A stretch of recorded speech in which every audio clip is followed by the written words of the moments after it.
Hello friends and welcome back to our channel Smart Traders Club. आज के इस episode में हम पॉजिटिव और नेगेटिव इंडिकेशंस के बारे में बात नहीं करेंगे। हम बात करेंगे पॉजिटिव एंड कॉशियस व्यू के बारे में। रीजन बीइंग किसी भी तरह का इंडिकेशन नेगेटिव आता हुआ नजर नहीं आ रहा है, जिसके चलते हुए मार्केट के अंदर में आपको नई लेबल्स देखने को मिल सकते हैं। नए लेबल्स मतलब ये नहीं कि लाइफ टाइम हाई, नए लेबल्स मतलब जो कुछ दिनों पहले तक हमने अचीव किया था और वहां से फॉल देखने को मिला था। सो लगभग 50% का जो रिट्रेसमेंट है वो होता हुआ आपको थर्सडे के दिन में यानी एक्सपायरी के दिन में देखने को मिल सकता है। फिलहाल शुरू करेंगे इंडिया विक्स के साथ में। इंडिया विक्स 19.57 पे काम कर रहा है। लास्ट एपिसोड में हमने डिस्कस किया था कि नज़र रखिएगा, अगर ये 20 के नीचे जाता है तो आपके लिए एक पॉजिटिव इंडिकेशन आ सकता है। इनकेस अगर ये 22 के ऊपर जाता है तो आपके लिए नेगेटिव इंडिकेशन आएगा। लकीली ये 20 के नीचे काम करता हुआ दिख रहा है, 19.50 के आसपास में है। जो अगला पड़ाव है ये लगभग 18.80 के आसपास में देखने को मिल सकता है। अगर इन लेवल्स के आसपास में जाता है तो निफ्टी और बैंक निफ्टी के ऊपर आपको बढ़िया मूव देखने को मिलेगा, इसमें कोई भी दो राय नहीं होनी चाहिए। सो पॉजिटिव इंडिकेशन लगभग 8+% का फॉल इंडिया विक्स में आता हुआ नजर आ रहा है। कुछ डेटा के बारे में डिस्कस करते हैं। अगर कैश मार्केट की डेटा में बात करूं फॉरेन इंस्टीट्यूशनल इन्वेस्टर्स की यानी एफआईआई की, तो 1375 करोड़ की बाइंग उनकी तरफ से देखने को मिली है कैश मार्केट में। स्टॉक फ्यूचर में 2181 करोड़ की बाइंग देखने को मिली है। ये दोनों डेटा अगर मैं मिला के देखूं तो लगभग 3526 करोड़ के आसपास की खरीदारी डायरेक्शनल करते हुए नजर आए हैं एफआईआई, जो कि पिछले ट्रेडिंग सेशन में 1527 करोड़ की बिकवाली थी और उसके पहले ट्रेडिंग सेशन में 2311 करोड़ की बिकवाली थी। अब हुआ यह है कि जिस तरह से मार्केट ने अपना ट्रेंड नहीं बोलूंगा मैं, पर ये बोलूंगा सेंटीमेंट चेंज किया थोड़ा बहुत। नीचे से डॉलर इंडेक्स के अंदर में जिस तरह से गिरावट आ रही है ऊपर के लेवल से, माफ करेगा, जो 115 के हमने लेवल्स देखे थे वहां से 110 के आसपास पहुंचते हुए नजर आ रहा है, उसका इंपैक्ट क्लियर कट एफआईआई के मूड में भी दिख रहा है। बढ़िया पॉजिटिव डेटा आया है। लेकिन इसके अलावा मैं जिस डेटा के बारे में बात करना चाहूंगा, इंडेक्स फ्यूचर 3091 करोड़ के आसपास की बाइंग है इसमें। और इस नंबर का इंपॉर्टेंस ये है कि ये अब तक का इस कैलेंडर ईयर में ये तीसरा बड़ा नंबर यानी तीसरी बड़ी बाइंग इंडेक्स फ्यूचर में आते हुए नजर आ रही है एफआईआई की तरफ से, और इस फाइनेंशियल ईयर की सबसे बड़ी बाइंग है इंडेक्स फ्यूचर के अंदर में। सो डेफिनेटली एक पॉजिटिव इंडिकेशन, एफआईआई का मूड माहौल बदलता हुआ नजर आ रहा है। टोटल 6617 करोड़ की खरीदारी आते हुए नजर आ रही है एफआईआई की तरफ से, पॉजिटिव मूड है ये।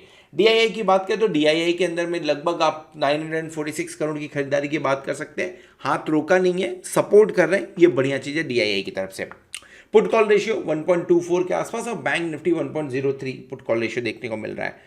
अगर कोई और दिन होता तो मैं इसे बोलता ये थोड़ा सा कॉशियस है, थोड़ा सा संभलना पड़ेगा हमें इस पुट कॉल रेशियो। लेकिन जब पुट कॉल रेशियो कंबाइन हो आपके एफआईआई के डेटा के साथ में और एफआईआई पॉजिटिव दिख रहे हो, तब पुट कॉल रेशियो 1.24 बड़ा नहीं है, न्यूट्रल है। पूरी ताकत रखता है ये 1.50 1.58 के आसपास जाए एंड फिर वहां से एक बार थोड़ी सी प्रॉफिट बुकिंग देखने को मिले, जो कि बहुत ज़्यादा पॉसिबिलिटी है आपको थर्सडे के दिन में देखने को मिलेगी, जिसके चलते हुए एक ट्रेड हमने आगे सजेस्ट किया है, उसके बारे में बात करेंगे। बैंक निफ्टी 1.03 न्यूट्रल, कोई बहुत बड़ी चीज़ नहीं है। जहां पर हमें थोड़ा बहुत संभलना चाहिए वो है ऑयल प्राइसेस। 91.74 के आसपास में काम करते हुए दिख रहे हैं। क्या ये बहुत ज़्यादा है? ये बहुत ज़्यादा नहीं है। जब 100 के नीचे आया था तो हमने सबने सेलिब्रेट किया था, बट ये डाउन होके 82 83 तक गया था। वहाँ से ये लगभग $10 ऊपर काम कर रहा है। अब जो मीटिंग होनी है उस मीटिंग के रिजल्ट के बाद में अगर ये ऊपर की तरफ चला जाता है, ये 95 को क्रॉस करता है, तो डेफिनेटली ये थोड़ा सा कॉशियस व्यू देगा। रीज़न हम 82 से 95 की बात कर रहे हैं। यूएसडी आईएनआर की बात करें 81.44 इस वीक का लोवेस्ट है, तो ठीक ठाक है।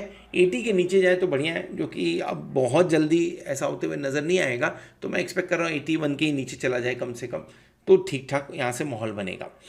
ओवरऑल मार्केट के सेंटीमेंट के बारे में बात करें तो FII positive indication, DII positive indication, derivative data neutral है। मैंने आपसे थोड़ी देर पहले डिस्कस किया था क्यों न्यूट्रल है। Oil prices cautious, dollar index cautious, and at the same time India VIX 8% के फॉल के साथ में पॉजिटिव इंडिकेशन दे रहा है। ये सारे इंडिकेटर्स के ऊपर में हम शुरुआत करेंगे थर्सडे मॉर्निंग को। डेफिनेटली ग्लोबल मार्केट एक इंपॉर्टेंट फैक्टर होता है, लेकिन since we are not recording this video after the global market यानी today's global market action, definitely we can't talk about it right now. Overall अभी तक जो mood माहौल है वो ठीक ठाक ही है। यूरोपियन मार्केट से थोड़ी बहुत प्रेशर देखने को फिलहाल मिल रही है। बात करते हैं निफ्टी के बारे में। निफ्टी में 17,200 के आसपास या उसके ऊपर की क्लोजिंग की हम एक्सपेक्टेशन रख रहे थे। लास्ट एपिसोड में हमने क्लियर कर बात किया है इसके ऊपर में। 17,200 के ऊपर की क्लोजिंग तो मिल गई है और 75 पॉइंट्स अप मिला हुआ है, तो वो बहुत बढ़िया चीज़ है। लेकिन हम जिस जोन में इस समय है 17,200 से 434 17,434 जिस जोन में काम कर रहे हैं, ये जोन आपको पॉजिटिव साइड में है, लेकिन यहां से कभी भी प्रेशर थोड़ा बहुत बिल्ट हो सकता है, जिसके चलते हुए दोनों तरह के ट्रेड बनते हुए नजर आएंगे। अब इन लेवल्स पे मेरे लिए जो रेजिस्टेंस का काम करेगा, वो जो सपोर्ट का काम करेगा, सो पहले सपोर्ट की बात कर लेते हैं। 17,240 मेरे लिए पहला सपोर्ट का काम करेगा कि मार्केट नीचे की तरफ आता है तो 17,190 17,140 लगभग 50-60 पॉइंट्स के बीच में आपको सपोर्ट देखने को मिल जाएंगे। जो नेक्स्ट सपोर्ट है 17,060 के आसपास निफ्टी में, एंड देन 17,000 का इंपॉर्टेंट सपोर्ट है। साइकोलॉजिकल लेवल है और फिलहाल जिस तरह से काम हुआ है, जो बेस है वो शिफ्ट होकर 17,000 के आसपास पहुंच गया है। सो इन लेवल्स पे तो ये नजर रखिएगा। नीचे की तरफ अगर निफ्टी आता है तो ये लेवल्स पे काम होते हुए नजर आ सकते हैं, सपोर्ट मिलता हुआ नजर आ सकता है। ऊपर की तरफ 17,315 पहला रेजिस्टेंस का काम करेगा। और अगर एसजीएक्स निफ्टी की माने, जो सुबह 180 पॉइंट ऊपर था, अब 90 पॉइंट यानी आधा हो गया उसका, because of the European market. So हम कल शायद से 17,000, अभी भी 17,390 के आसपास दिख रहा है, तो 17,390 के आसपास शायद खुलने की कोशिश कर सकते हैं। सो ये आपका 17,315 सपोर्ट का काम करेगा। फिर जो रेजिस्टेंस होगा 17,434 17,480, ये सब ऊपर की तरफ में टारगेट बनते हुए नजर आएंगे। एंड इन केस अगर 17,550 क्रॉस करके सस्टेन करता है तो मैं 17,700 17,900 और 18,100 की बात करूंगा। फिलहाल 17,700 इंपॉर्टेंट रेजिस्टेंस का काम करेगा। तो ट्रेड कौन सा करना चाहिए? एक ट्रेड। अच्छा, दूसरी जो यहाँ पे इंपॉर्टेंट चीज़ नोट करने वाली है कि यहाँ पे सिर्फ एग्रेसिव ट्रेड मिलेगा आज, कंजर्वेटिव नहीं। क्यों? क्योंकि नीचे का मार्केट मुझे नहीं दिख रहा है और ऊपर की तरफ ऑलरेडी ओपन होंगे, तो आपको अगर ट्रेड लेना है तो एग्रेसिव ट्रेड ही लेना बनेगा। 17,240 से लेके 17,200 जो है ये सही लेवल है जहाँ पे एंट्री किया जा सकता है, एंट्री करना चाहिए। अनफॉर्चुनेटली शायद ये लेवल देखने को ना मिले, तो 17,390 के आसपास की अगर ओपनिंग होती है, 17,315 का स्टॉप लॉस लगा के 17,300 के कॉल ऑप्शन में आप काम कर सकते हैं। ये लेवल देखा तो इस लेवल पे आप काम कर लीजिए, बाय कर लीजिए। 17,130 का स्टॉप लॉस लगेगा और टारगेट बनेगा 17,300 17,400 का। इन लेवल से अगर 17,390 के आसपास बाय किया है तो 17,500 तक का आपको वेट करना चाहिए निफ्टी के अंदर में। क्या कोई बिकवाली का या पुट बाय करने का opportunity? Definitely yes, put buy करने की भी अपॉर्चुनिटी आपको मिलेगी। क्यों मिलेगी? क्योंकि पुट कॉल रेशियो 1.24 के आसपास में है। अगर कल गैप अप ओपनिंग होती है तो ये 1.50 1.55 के आसपास जाएगा और वहां पे एक बार आपको एक्सपायरी के हिसाब से पुट बाय करना चाहिए, स्ट्रिक्ट स्टॉप लॉस के साथ में। क्या करें? 17,480 से लेके 17,510 अगर ये रेंज में हमें कल देखने को मिल जाता है निफ्टी, सो एक बार आप पुट में काम कर सकते हैं, जो कि 17,500 का पुट ऑप्शन होगा वीकली, यानी कल की ही एक्सपायरी में काम करेंगे। 70 पॉइंट का स्टॉप लॉस लगाएंगे 17,570 का, और जो टारगेट होगा वो 17,400 17,350। एक बार मार्केट 17,550 के ऊपर गया और 17,570 के ऊपर प्रॉपरली काम करने लगा, निकल जाइए ट्रेड से, क्योंकि 17,700 आपको फिर देखने को जल्दी मिलेगा। एक दिन 2 दिन हो सकता है पर जल्दी देखने को मिल सकता है। ये बात हो गई निफ्टी की। थोड़ा एक बार ऑप्शन चेन भी चेक कर लेते हैं और ये जो फायरवर्क्स देखने को मिले उसके पीछे का रीज़न समझ लेते हैं। 17,000 पे 1,15,000 लॉट का अनवाइंडिंग बोले या तो बोलिए भागते हुए नजर आए राइटर्स। ये जो डेटा आपको देखने को मिल रहा है ना, ये राइटर्स भागते हुए नजर आ रहे हैं, ये बड़ा इंपॉर्टेंट था। इतना ओवर कॉन्फिडेंस के साथ में राइटिंग जो की गई थी, ये सोचा गया था अब तो मार्केट गिर गया, अब मार्केट खत्म हो गया। जिस तरह से डाउ फ्यूचर्स ने अपना एक्शन दिखाया, इंडिया के अंदर में भी उसी तरह से इंडेक्स ने अपना एक्शन दिखाया, जिसके चलते हुए सब ट्रैप होते हुए नजर आए। लकीली ये सब निकल के राइटिंग करते हुए दिखे जहाँ तक मुझे समझ में आ रहा है, और हैवी राइटिंग की गई 17,200 पुट ऑप्शन में। सो जो ओपन इंटरेस्ट बिल्टअप अब फिलहाल देखने को मिल रहा है हाईएस्ट आपका 1,58,000 के आसपास, कहाँ पे 17,500 पे है। So that's the only reason आपको 17,000, और लेट मी से दैट्स दी अनदर रीजन 17,500 के आसपास में आपको एक बार पी बाई करना चाहिए। शायद इसके ऊपर की एक्सपायरी ना हो, इसके आसपास की एक्सपायरी देखने को एक बार मिल सकती है। 17,200 1,38,575 लॉट की यहाँ पे ओपनिंग है, राइटिंग की गई है 1,41,000 17,000 पे राइटिंग की गई है। ये बहुत ही इंपॉर्टेंट रोल प्ले करने वाला है। 17,200 के नीचे का मूव नहीं दिख रहा है तो हमने बाइंग की बात की है। 17,500 के आसपास रेजिस्टेंस दिख रहा है तो हमने वहां से एक पुट ऑप्शन बाय करने की बात की है। ओवरऑल आपको पूरा ट्रेड यहाँ पे समझाने की कोशिश की गई है। आगे बढ़ते हैं, बात कर लेते हैं बैंक निफ्टी के बारे में। बैंक निफ्टी 39,200 की क्लोजिंग की एक्सपेक्टेशन थी, उसके आसपास पहुंचे लेकिन क्लोज नहीं कर पाए हैं। इवन दो अब ये लेबल्स इंपॉर्टेंट काम करेंगे, अगर इन लेबल्स के आसपास टिकते, अब यही माहौल रहा तो कल हमारी ओपनिंग 39,600 के आसपास होनी चाहिए। सो आपके लिए पहले सपोर्ट का काम क्या होगा, अगर मार्केट गैप अप ओपनिंग करने के बाद नीचे की तरफ आता है तो 39,100 and 39,000 will be your first support. 38,900, 38,770, 38,600, 38,500, ये 500 पॉइंट्स के रेंज में आपको मल्टीपल सपोर्ट मिलेंगे। और इसका रीजन ये है कि पहले भी हमने यहाँ पे टाइम स्पेंड किया था और इस समय भी हम थोड़ा बहुत टाइम स्पेंड करते हुए वहाँ पे नजर आए हुए थे, जिसके चलते हुए आपको 38,500 तक का बढ़िया सपोर्ट मिलने वाला है। रेजिस्टेंस की बात करें तो ऊपर की तरफ में 39,480, 39,800 रेजिस्टेंस है। 39,850 अगर क्रॉस करके टिक जाता है तो 40,200, 40,400 की बात करिए।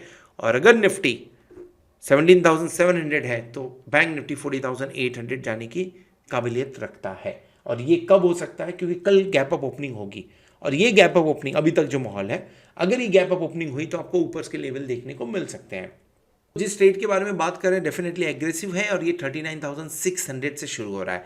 ओपनिंग शायद इसके आसपास में हो, इस रेंज में हो, 39,600 से 400 के रेंज में मिलता है तो 39,000 का कॉल ऑप्शन लेना चाहिए। और ये नेक्स्ट वीक का होगा, इस वीक में नहीं।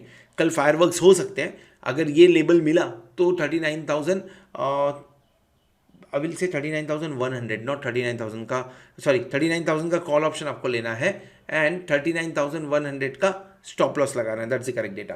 39,000 इन द मनी में हम बाय कर रहे हैं। और अगर आपको थोड़ा सा यहाँ पे कम रिस्क लेना है तो आप 39,500 का कॉल ऑप्शन लेके भी काम कर सकते हैं। 39,001 का स्टॉप लॉस, 39,800, 40,200 कल के लिए है। ये अगर आप कंटिन्यू करना चाहते हैं, नेक्स्ट वीक लेने के पीछे रीजन क्या है, अगर ये कंटिन्यू करते हैं तो आप 40,800 भी जल्दी ही आने वाले टाइम पे देख सकते हैं। मूड माहौल काफ़ी पॉजिटिव है।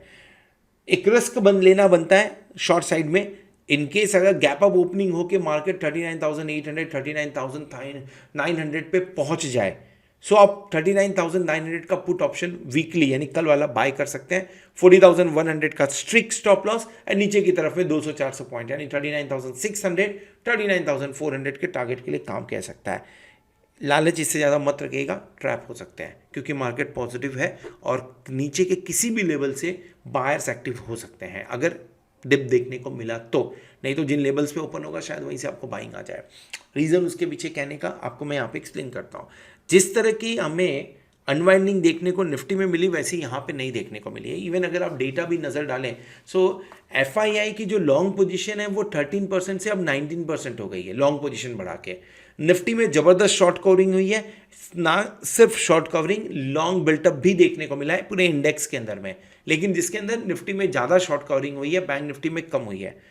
कम होने के पीछे रीज़न ये था कि डेटा कम था। तो 71,000, 16,000, 21,000 ये हमें यहाँ पे थोड़ा बहुत आपको डेटा देखने को मिल जाएगा। लेकिन अब जो ऊपर का लेवल सामने दिख के आ रहा है, पहले तो 39,000 पे थोड़ा सा यहाँ पे अभी भी रेजिस्टेंस है। रेजिस्टेंस नहीं बोलूँगा तो इसे राइटिंग है यहाँ पे अभी भी। सो कल गैप अप ओपनिंग के बाद में थोड़ी सी शॉर्ट कवरिंग जो आपको 39,900 तक लेके जा सकती है। 1,05,862 लॉट का ओपन इंटरेस्ट है, बढ़िया है। अनवाइंडिंग यहाँ पे भी हुई थी 40,000 के आसपास में। और उसके बाद में अगर आप पुट साइड पे नजर डालेंगे तो 85,000 लॉट का ओपन इंटरेस्ट कहाँ पे 39,000 सपोर्ट का काम करेगा। 40,000 के आसपास में हाईएस्ट ओपन इंटरेस्ट है, रेजिस्टेंस का काम करेगा। इन दो लेवल्स के आसपास में हमारे दोनों ट्रेड्स के बारे में भी हमने डिस्कस किया हुआ है। होप आपने वीडियो पूरा देखा रहेगा। अगर वीडियो पूरा देखा तो वीडियो को ज़रूर लाइक करिएगा, दोस्तों के साथ में शेयर करिएगा। एट द सेम टाइम थोड़ा सा फॉर्मेट हमने चेंज करने की कोशिश की। अगर ये फॉर्मेट पसंद आए तो फीडबैक ज़रूर प्रोवाइड करिएगा, कमेंट बॉक्स में मेंशन करिएगा। Thank you very much. Hope आपने चैनल को सब्सक्राइब कर लिया होगा, बेल आइकन को भी प्रेस कर लिया होगा, उसे इसके बारे में बात करने की ज़रूरत नहीं है, और साथ में आप प्लैटिनम मेंबरशिप का भी बेनिफिट ले रहे होंगे। होप आने वाला वीक, आने वाला एक्सपायरी आपके लिए जोरदार हो और आप खूब सारा पैसा कमाएं। Good night.